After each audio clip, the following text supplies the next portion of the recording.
I join again. Okay, that means the recording has started.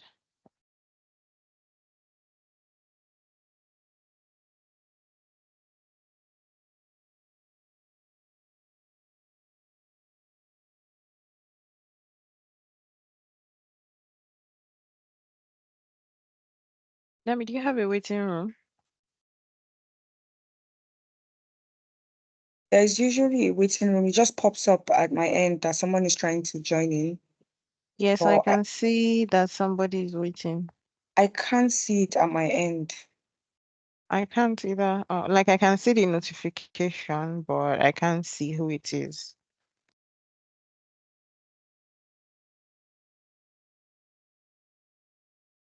I'll let you know. I'm not seeing the notification at my end. This call is being recorded. This call is being transcribed.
Okay, we're just going to start now. Good morning or good afternoon, everybody. Welcome to another webinar. I don't know if everybody can hear me.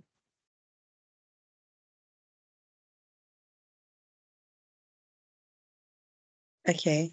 Welcome to the long-awaited webinar on building business resilience, a cyber defense framework for your organizations. And thank you for being here. We're just going to dive straight into the webinar. Our presenters are already ready here. We have Zainab, our information security expert, and Temitope, our data privacy expert also. They're on the call, and we trust that this is going to be a very interesting session. And we look forward to, learning more and for business, building business resilience. I'm just going to give the mic straight to Zainab and take it up from here. Good afternoon, everyone. Thank you for joining. I'm Zainab. I have a background in cybersecurity, in developing and implementing security measures to protect data and to mitigate risk. With me is Temitope, who serves as our data privacy officer. He's going to be bringing a unique perspective to this webinar. He's going to be talking about how we can bridge the gap between security and privacy in creating our framework. Hi, Tope. Hi, Zina. Glad to be here. And I can't wait to get to it. Hi, everyone. Thanks for joining too. Thank you, Tope. I look forward to an interesting conversation. So everyone, welcome to our webinar on cyber defense framework. We're going to be talking about strategies, about tools, about best practices that can help you to safeguard your business. So it doesn't matter whether you're seasoned in cybersecurity or you're just a beginner or you just want to learn a few things. What the webinar is designed to provide practical guidance. So we'll be talking about frameworks from employee trainings to incident response planning to the latest technologies. So the first thing to understand when you're building your defense framework, when you want to build your business resilience, will be to understand what business resilience is. So business resilience is the ability of an organization to maintain its core functions and the ability of the organization to recover quickly in the face of disruptions. So disruptions could be either natural disasters, it could be a cybersecurity attack, whatever the disruption is. Business resilience is the ability of a company or an organization to bounce back from it, but not just to bounce back, to be able to adapt and thrive in the face of those disruptions. And business resilience is comprised of three core components. The first one being the business continuity plan. So business continuity plan is basically developing and implementing a plan in the case that you have interruptions in your operation. It could be cyber event, it could be other emergencies.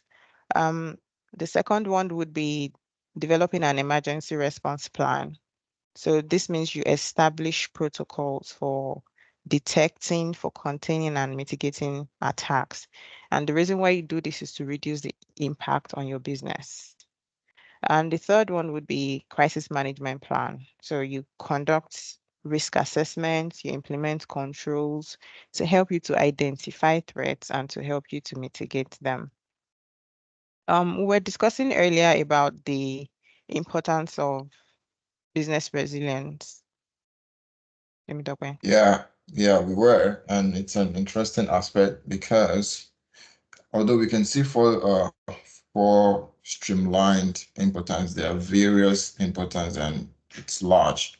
But for the purpose of this webinar, we just pointed out four. And the first one is the continuity of operations. And this is largely due to the fact that disruptions can come in many forms, several forms, from natural disasters to cyber incidents to social engineering attacks to cyber attacks on businesses and organizations. We can, in turn, cause a downturn in the services that they provide, the supply chain disruption. So business resilience ensures that essential services and operations can continue to be optimal, even in the event of a cyber attack or disruptive incident. So a resilient organization can minimize downtime by ensuring that there's continued delivery of product and services when they have a structured cybersecurity defensive framework in place. So the other one is the protection of reputation.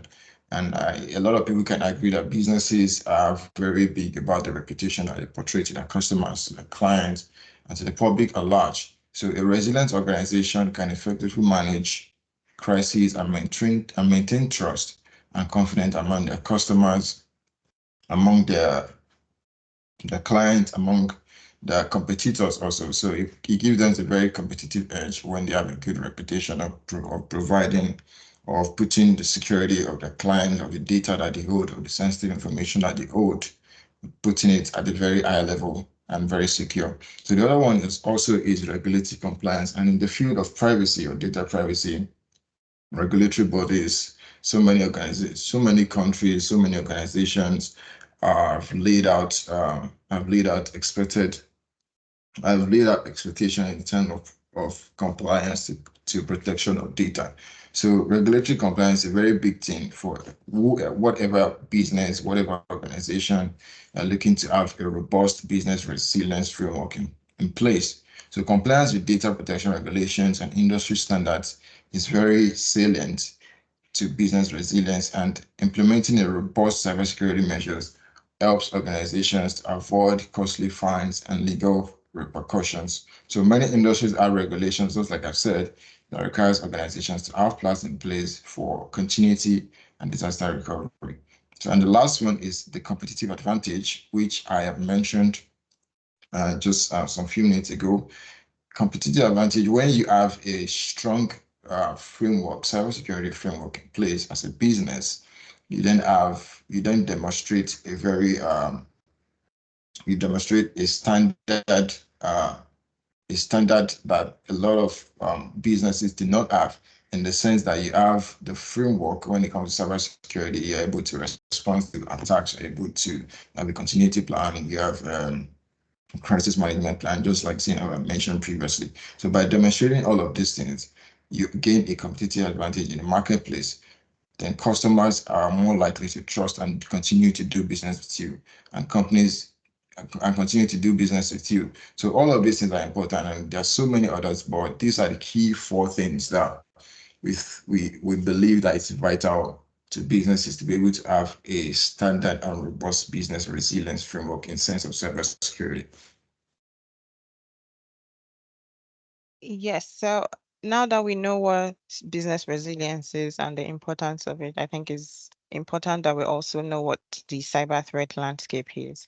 So recently, we've been having a number of high-profile ransomware incidents that have targeted critical infrastructures. We've targeted healthcare organizations, even government agencies, and they've been causing widespread disruption and financial losses. Something as well that's been affecting a lot of businesses is insider incidents. So insider threats, people within the companies have been causing data breaches. They've been stealing intellectual property and committing financial fraud. So all of this really just highlights the importance of implementing a robust framework.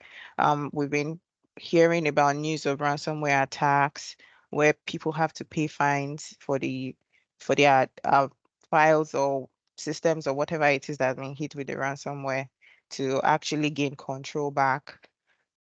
If you have a framework in place that can protect you, then all of these things, they might cause a minor disruption, but they shouldn't halt your business altogether. So this is why a framework is really important. In our economy, in our environment, what we've been doing a lot is we've been reactive. CISOs have just been reactive. If there's an incident, we put out this fire, another incident, we're putting out this fire. But we don't really have a framework in place to say, if such and such incident happens, this is what we do. Rather than when something happens, it's when we actually start looking for solutions. So this is why there's a need to build framework. You have a framework in place for every possible, you can't have a framework in place for every possible incident, but you can have for most incidents. And that puts you in a good place. So even if you're hit with something that you're not expecting, your business is disrupted minimally and the impact is very low compared to when you don't have a framework at all. So we compiled a bit of statistics for Africa. 80% of the identity fraud in Africa has been committed with national identity documents. And we noticed that South Africa has the highest number of targeted ransomware, with 230 million threat detections in 2004 alone. We are in the 4th month of 2004, and we've recorded about 200 million detections already. And 219 million of them were related to emails. That's a huge number. 90% of African businesses operate without cybersecurity protocol, which is incredibly high. And there's so many documents published around LinkedIn and social media, so many research being carried out in the African space, which has shown a really, really high number when it comes to businesses and organizations that are not really taking cybersecurity into perspective, and this proves it. And also, the economic consequences of digital insecurity is very substantial, as we've seen in South Africa, which have an estimated loss of $570 million a year, and Nigeria, which just closely behind them at $500 million per year, and Kenya, which has a significantly low number at $6 million per year. This shows the discrepancy between the three countries, and it's further put into perspective that there are countries that are really taking cybersecurity into cognizance, just like Kenya, and there are other two idiots like Nigeria and South Africa that are although we have a really large population, I think a lot of countries still need to be robust when it comes to cybersecurity measures and building a proper and standard business resilience framework when it comes to cybersecurity. Yes, I agree. $500 million lost in a year, recorded in our local currency, will be above $1 trillion. So that's really much for us to be losing in a year. Usually in the past, it used to be government agencies that used to be targeted for cyber attacks, but now we're experiencing a lot more attacks with small and middle enterprises. And the reason for this is because hackers or people that are targeting them, they realize their vulnerabilities because they understand that these businesses don't put anything in place. They have no cybersecurity in place, so they are easier targets. And in fact, we have approximately 43% of cyber attacks aimed at small businesses. That's a high number. And it shows that regardless of the size of your business, you have to secure yourself. Whether you're small, whether you're big, there's something tailored for each business size. You have to put something in place for yourself to enhance your protection. And the financial impact of cyber attacks on businesses is really significant. The average cost of data breach is reaching 3.86 million globally. And this is according to IBM Security. And this is according to IBM Security. This is the cost of data breach. So this cost also, when we are mentioning that a country is losing this amount in revenue or due to some incident, we also have to put in our minds that it's not just the cost of ransomware. So a company is hit by ransomware and the person who hits them is asking for 100 million.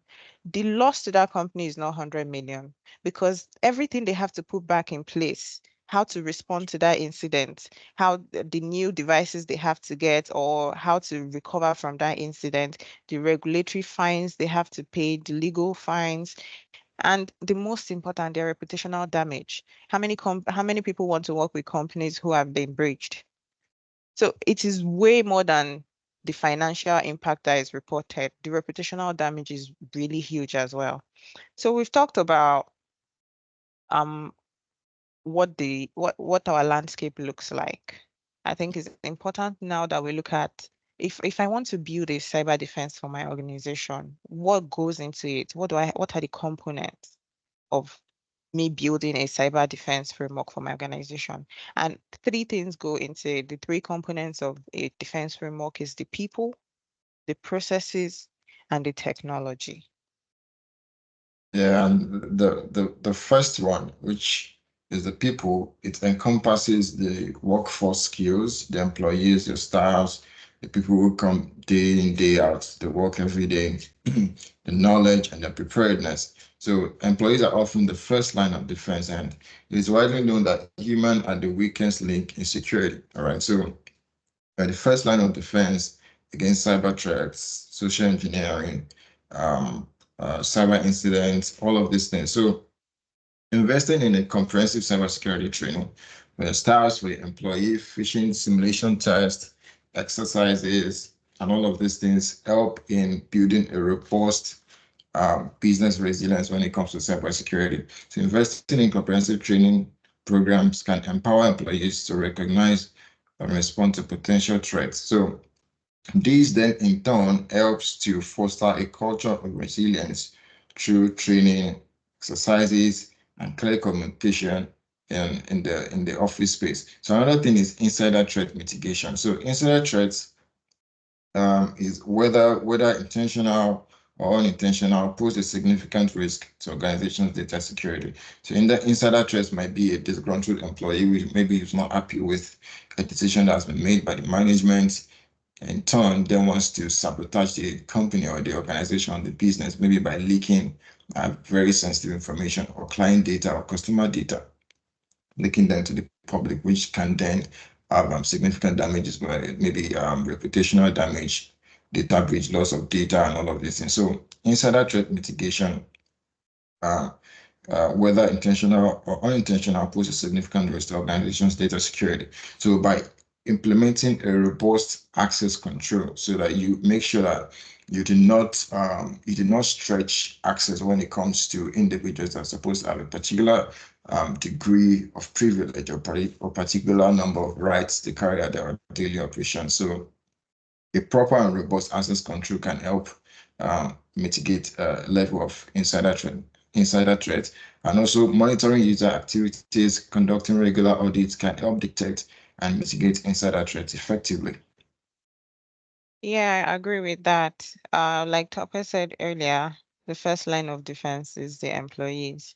So you should really invest in training your workforce, and your topics should cover things such as phishing awareness, password security, social engineering tactics, because these are the ways in which employees are really, really being attacked. The second part would be the processes. So for your processes, you have to develop an incident response plan. I mentioned this earlier, but this is where you have a comprehensive plan in the case that something happens, and this plan tells you what to do when such thing happens and how you can restore back to your normal operation.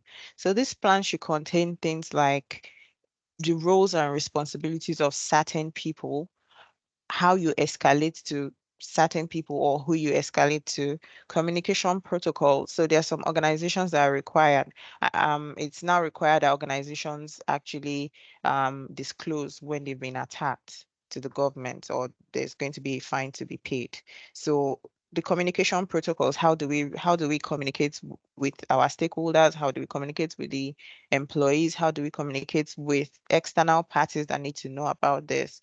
All those things should be inside the incident management plan. Also, things like how do we contain whatever the problem is and how do we fix it should be inside the incident management plan. So it's not when something happens, people are winging it, let's try this, let's try that. If there's a detailed set of steps that, okay, if you are hit with a ransomware, do this, do this, do that, contact this person, he will do this, he will do that, his role and responsibility is to do that. All of this will make it seamless when such a thing happens. Everybody knows their role and responsibility. Everybody's accountable. Everybody, and it's also really important that you conduct exercises and simulations of the test. So just maybe quarterly or whatever frequency you choose, you can just say, okay, we're going to conduct a simulation.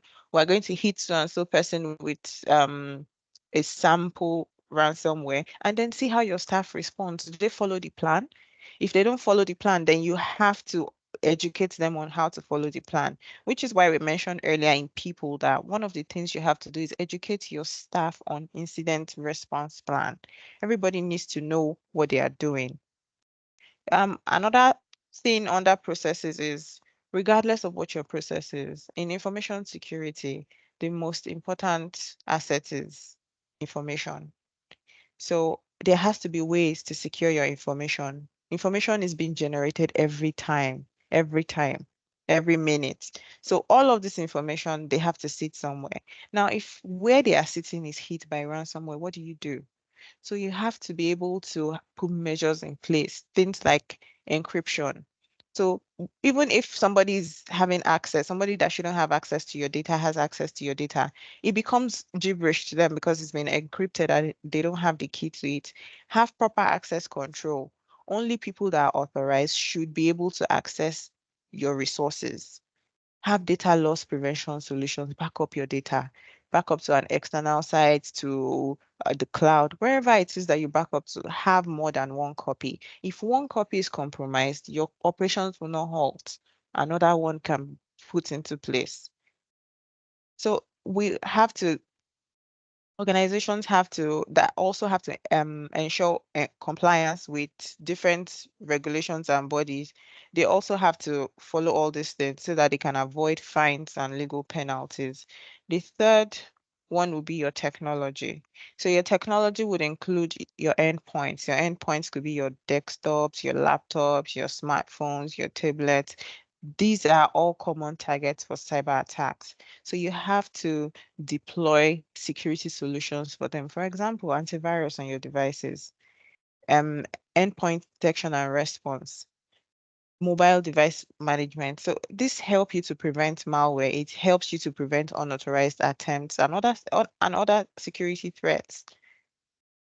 For your network as well, it's important that you secure your network. So you create a barricade between you and the outside world. So the outside world does not have access into your operations. So you have firewalls in place. You can have systems that detect intrusion that also prevents them as well. You can have virtual private networks for your employees. So you know that everything that is being done is being encrypted and there's nobody sniffing, nobody can see through what you're doing. And you should also, something that is majorly being overlooked in our environment is Wi-Fi networks. Wi-Fi networks really need to be secure because they are really vulnerable.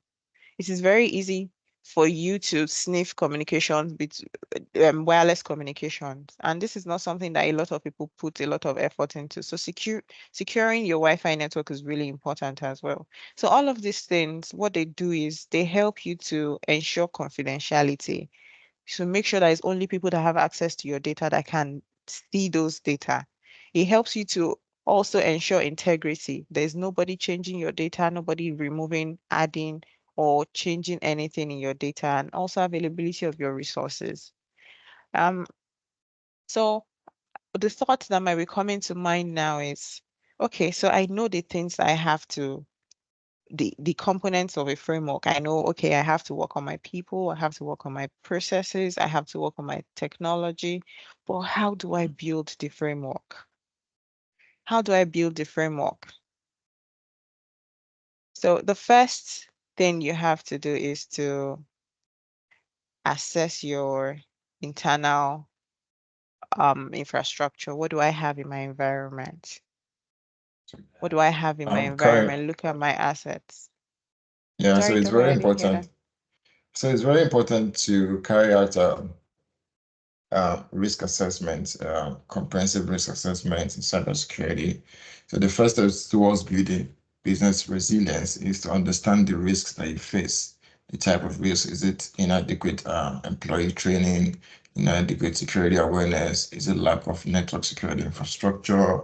Is it lack of data backup? Is it non-compliance regulatory bodies? All of these things, you have to be able to assess them and know what is lacking. So you conduct a comprehensive risk assessment to identify potential threats to your business and vulnerabilities across all aspects of your business. So conducting a thorough risk assessment involves identifying and evaluating potential threats, what could be exploited by the cyber criminals, what could pose a threat to your business, what could potentially cripple your business financially or cripple the reputational damage or put you at the mercy of regulatory bodies in terms of compliance. So you identify and evaluate all of these things, the vulnerabilities and risks to your organizations, which includes systems, data, and infrastructure. So after conducting assessment, you then start to prioritize the risk on the basis of how important and urgent that they are. So once the risk has been identified, you prioritize them based on their likelihood of occurrence and also the potential impact on the business operations and objective. So this prioritization in turn helps you to be able to allocate resources and efforts accordingly so that you can address all of these vulnerabilities. So conducting a comprehensive risk assessment can be internal risk or external risk. An internal risk is just an example we mentioned earlier, which is insider threats. An example of an external one would be probably a cyber attack or social engineering attack or a data breach. You probably hacked, your business was hacked, then there was a data breach, then you are in turn compelled to maybe pay a fine or you pay money just to get back the files, just so they are not leaked to the public and all of this. And so it's very important when building business resilience that you conduct a comprehensive and exhaustive risk assessment that covers every aspect of your process and your operations. Yes, when you are prioritizing your risk, you should consider factors like the value of the assets. You should consider factors like the regulatory requirements as well. So this helps you to better prioritize your risks. Some assets are more expensive than others. Not necessarily in their cost, but in what it does for your business on their return to your investment.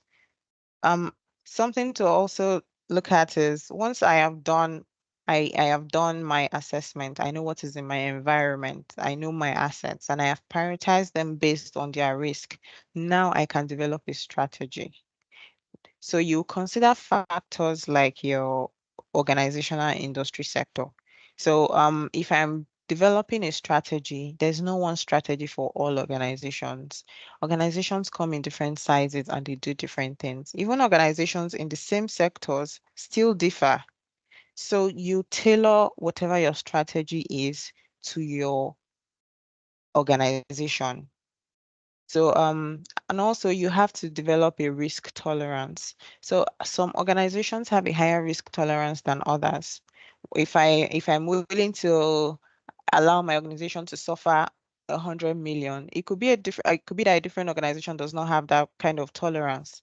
They might be only willing to suffer a 10 million loss, while another one is okay with a $1 million loss. So whatever your risk tolerance is, you have to be able to document it as part of your strategy. And when you are developing your strategy, you have to look at your business goals as well. You don't develop a strategy in silo. It's together with the business, which is why stakeholder engagement is really important. It will help you to align your strategy to where the business is going. And you also have to engage stakeholders because you have to get their buy-in. Without the stakeholders buying, without management buying in your organization, nothing is really going to happen because they will push from the top for the strategy to be implemented. So in your strategy document, you have to outline what your scope is, what are your objectives, your priorities, the action steps. All of these things have to be in your strategy document. I understand that earlier I mentioned factors such as your industry sector. There are some specific threats that are targeted to some specific industries. The threat to oil and gas industry is not necessarily the same to IT industry or manufacturing industry. So different industries have different types of threats. So you have to tailor your strategy to your kind of industry. And when you're implementing, when you're implementing your action plan, your strategy, you have to put in actionable steps. I know that for me to implement this strategy, I have to take so and so and so step to implement that strategy, right? So I'll assign clear roles and responsibility to team members. The reason why you do this is because you shouldn't build a strategy and implement it by yourself. You need a team for that. And everybody needs to be able to take accountability for some certain aspect of the strategy document or the strategy that you come up with. So you develop a detailed project plan, you have timelines, you have resources. It's important to have performance metrics as well, because the only way you can measure your progress is when you have metrics. This is where we are, this is where we are going, this is what we've achieved so far. It's important to measure success. And also it is important to also improve. How do you improve? You monitor what you are doing, see places where you have gaps, and then you improve in them. Cybersecurity is a field that is dynamic, it's not stagnant, it's always evolving. So there is constant need to monitor and adapt. There's always new threats coming up. And even the business itself, it evolves. The business will evolve to gain it into something else, and then you have new threats. You have to be able to adapt to all of these things. So you have to put in measures to monitor continuously all of your security controls. You also have to be able to get knowledge from threat intelligence feeds. This is important because it helps you to know what the new threats are, and then you can protect yourself against them. You need key performance indicators as well. Like I mentioned earlier, it's important to have metrics. So you have to regularly review and update your framework as risks are evolving. It's not necessary that you do it every 3 months. It could be a yearly thing, but it's something that needs to be ongoing. So covering regular training and testing, which is just as important as everything I've already been mentioning at the start of the webinar. So regular training helps to foster a culture of cybersecurity vigilant workforce. Your employees, in turn, know the importance of cybersecurity awareness. So providing them regular cybersecurity training sessions help employees at all levels of organization. So it fosters a culture of cybersecurity awareness, just like I mentioned, so that in case where employees understand the importance of cybersecurity and their role in protecting the company data, they become more vigilant and more open to looking out for probably phishing emails and similar thing. I was reading, I think on Reddit some few weeks ago, and an information security specialist was complaining to his manager that he gets so many false positive alerts, and false positive alerts are alerts that they look like it, but they are not actually it. The look is the so the thing is, employees were alerting the IT team that, okay, we're getting so many phishing emails, but they just look like phishing emails. They're not actually phishing emails. Maybe they saw something relating to that. So that's what false positive is. And the response of the manager was like, would you rather have a lot of false positives, or would you rather have a workforce that is not cybersecurity aware at all? So it was in turn just encouraging him that it is important to continue to train employees that even if they continue to drop a lot of false positive, it's a good sign that at least they're looking out for all of these things. So it's very important, and in turn becomes like a muscle memory. So in the sense that when an employee senses maybe there's a link in an email, maybe there's someone requesting for a very sensitive password to an account, then they in turn start to question all of these motives. So it fosters a culture of cybersecurity awareness. So simulation exercises is another thing where you conduct regular tabletop exercises and simulate cyber attack scenarios to test the organization's incident response. So in turn, you're sharpening the skills and the knowledge of the team, the management, and everybody involved. So regular training sessions ensures and keep employees to understand current cyber threats. And just like Zainab mentioned, you look out for feeds, recent threats that are happening around the globe, you share with the team to sharpen their skills and knowledge and have an updated understanding around cyber threats, cyber attacks, and how to defend against them. It is also very important to collaborate. Information sharing is really important. I think part of the motivation for the government declaring that every organization that is hit declares it is also for other organizations to learn from it. So it's as an organization, you should be participating in industry information sharing forums like this one that we're currently in, by sharing information with the general public on what to do. You should also be you should also collaborate. You should you should be involved in collaboration initiatives so you can stay informed. There's also a need for public-private partnerships, not just public-private partnerships, but also private-private partnerships, partnerships in general, really is important because now that you're thinking, my business, we really need this. And yes, I have learned in this webinar that this is how I put it in place, but I need further guidance. I need assistance in implementing this. And this is where tech specialist consulting comes in. This is what we do. We are seasoned in this. So it is important that there's partnership. If your organization, if it's just a question you have, or you're not clear on something, or you need assistance with building your framework or infrastructure, please, we're just a phone call away. This is what we do. So it is really important that there's collaboration. Something that we don't have a lot in our environment is collaboration, because we feel like if somebody knows something about me, they can use it against me. But it can also be a strength. Somebody knows something about you, they can assist you with it. So collaboration is really important. Partnership is important because it helps us to strengthen not only our individual organizations, but the resilience of the critical infrastructure as a large, and it helps us to protect against cyber attacks. This brings us to the end of this webinar. We'll be taking questions now. If you have any questions, Dami, over to you. Thank you so much, Zainab and Temitope. This has really been a very enlightening session. I think I have a question personally. Please, you can start sending in your question in the chat box. I have a question personally, right?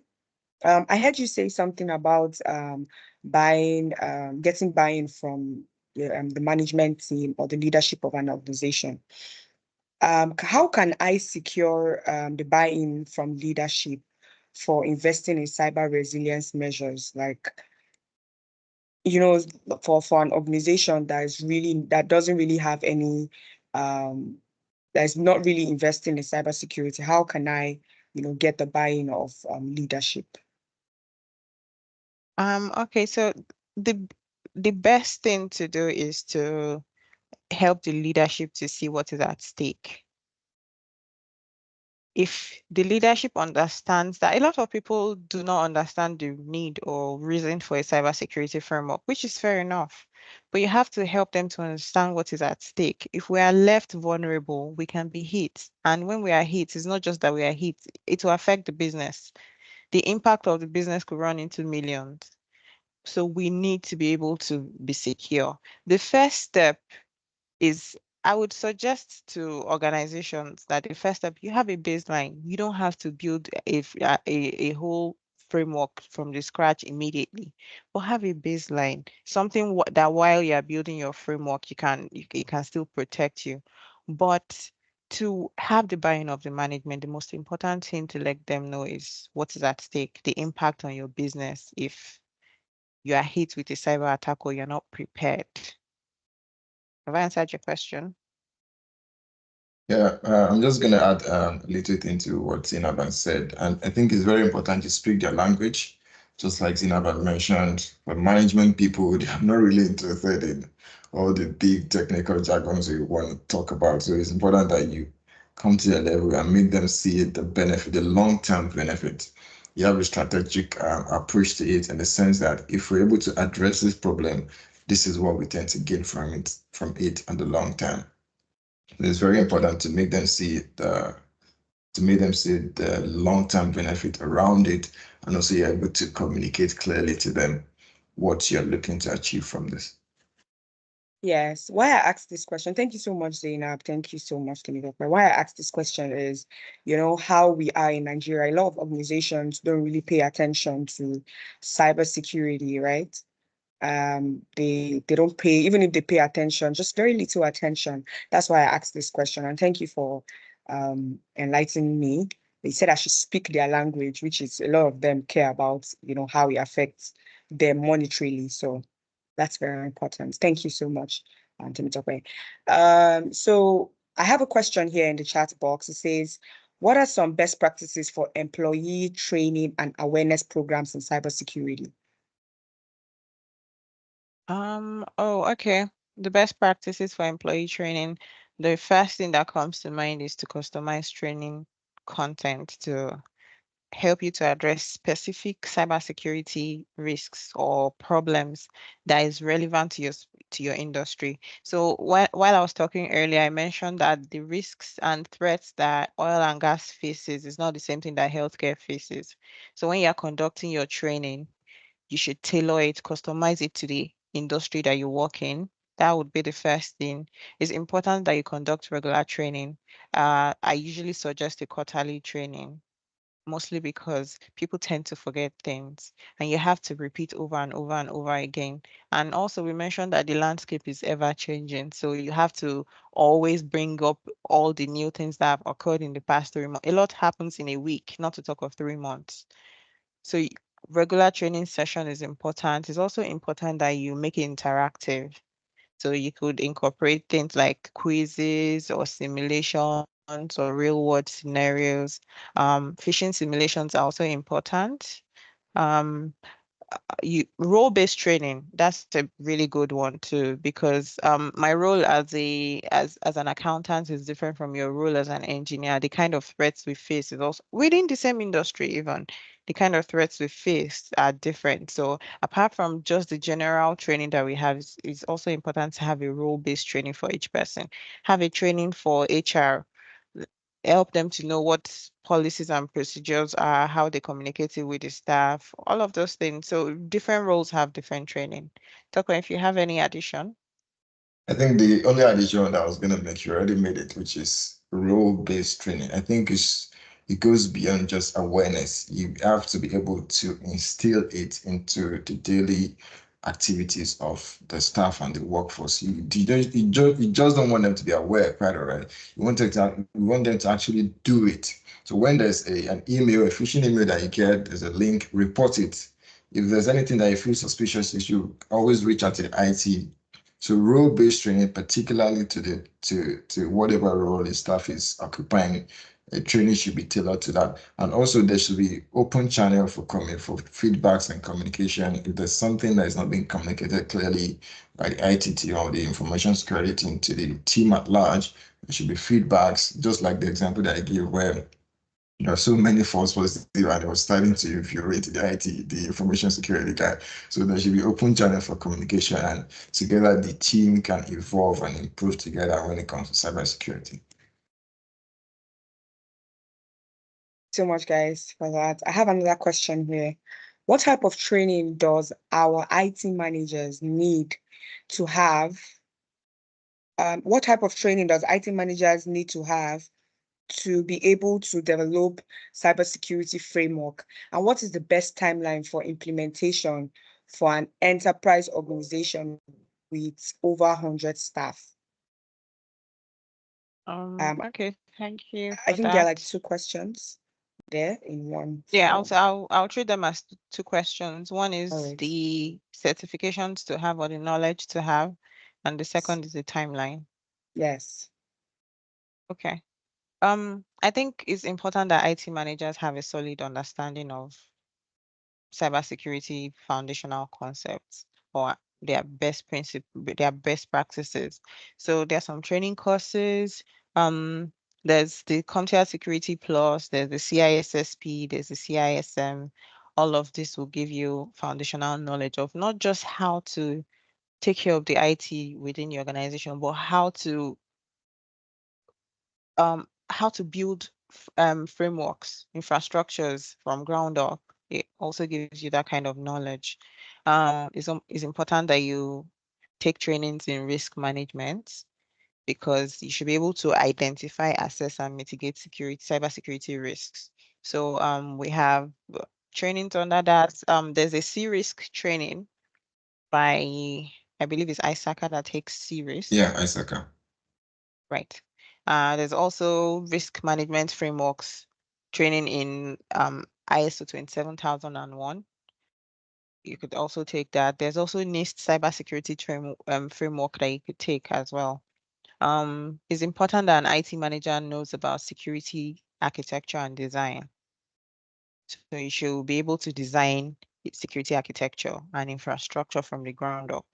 So this is where trainings like this, you have things like network security, cloud security, you should be able to know these things. Secure coding practices. Now, you don't have to be able to code, but you should know the coding practices, for what I mean by secure coding practices would be that for these people who develop software, you can help them to secure those software. Again, compliance and regulatory requirements for whatever industry you're in. IT managers are in different industries. So whatever industry you're in, is important to know your compliance and regulatory requirements. For example, for privacy, NDPR, privacy, NDPR is something we have to adhere to in Nigeria. So that's just one thing. If you're in healthcare, you could have to adhere to HIPAA. If you're in banking or payment card industries, you could have to adhere to PCI DSS. So whatever your regulatory compliance is, you have to know about it and learn about it. It's also very important that you know about incident management and response. So there are some certifications on that. NIST has a certification on that.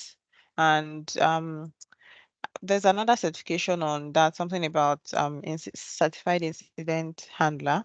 I think it's Google. I'm not quite sure of that, but it's also important that you know about it.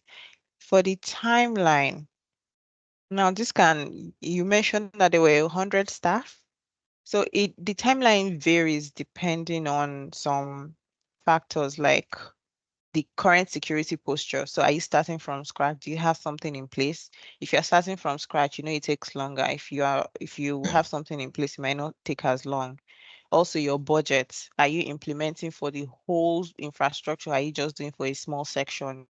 Where can your budget reach? So that is also important. The resources available and the organizational culture is also important. Are we really trying to imbibe security awareness into the organization, or are we just doing it because everybody's doing it, or are we just doing it because we want to be secure? So I would, if we really had the resources and we were trying to like have the best organizational culture, I would suggest a year. Reason being, when you're assessing and planning, you don't rush it. It could take anywhere between 2 to 3 months to assess your organization. You have 100 staff to assess your organization, to assess your assets, your processes, the technologies you have in place. What are their vulnerabilities? What are the gaps? Our cybersecurity posture.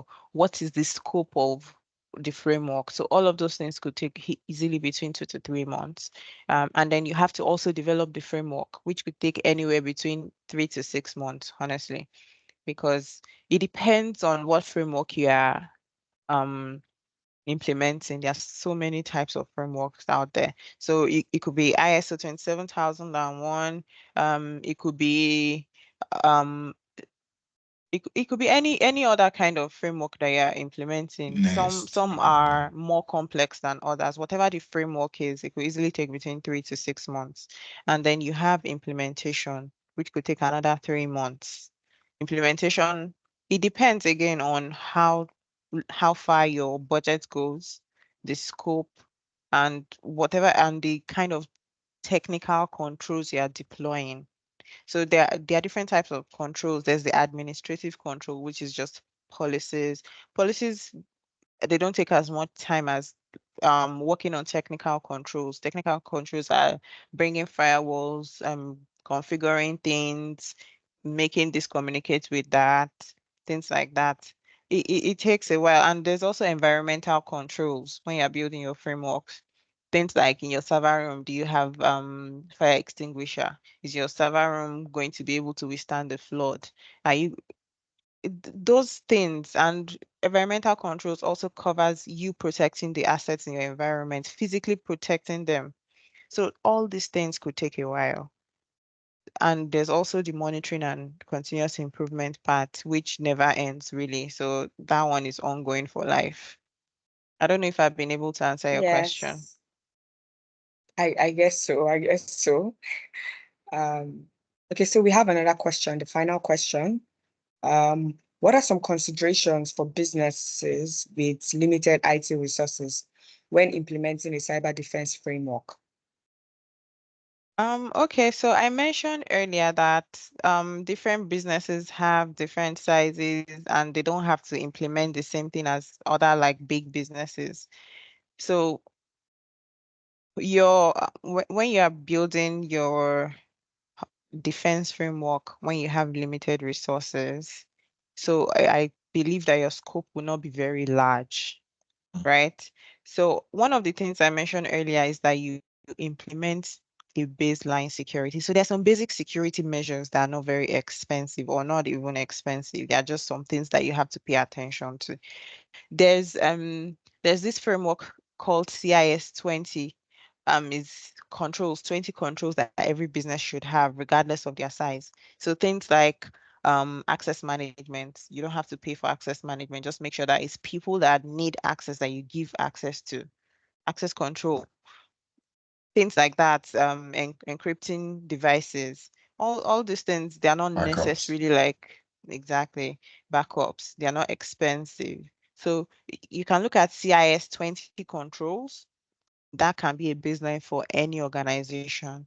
So the first thing you have to do is prioritize your risks, whatever your risks are. If you have limited budget, then you want to tackle the risks that are the highest first. It makes sense to the risk that will cause you a lot of money to tackle those ones first than to just randomly pick risks, right? And you want to also implement basic security. There's also cost-effective solutions. It's not every solution that you have to pay an amount tooth for. There are some solutions that are maybe not as known as some other solutions, but actually do the same job and they don't cost as much. So you can look at them. For wherever you can outsource as well. I believe outsourcing is cheaper than managing and buying new equipment for yourself. Wherever you can automate your processes. You also reduce costs for you. And it's like we mentioned it so many times earlier. Employee training. Employee training is very important. Establish some policies for yourself, for your organization. Policies don't cost anything. So, and also stay informed about what is happening. Inform your employees about what is happening as well.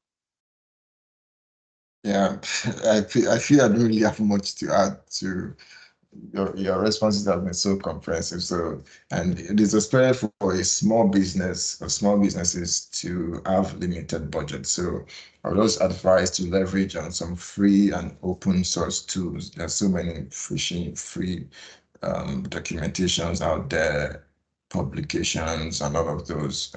So many free phishing tools and platforms that small businesses can use to up their game when it comes to cybersecurity in the organization.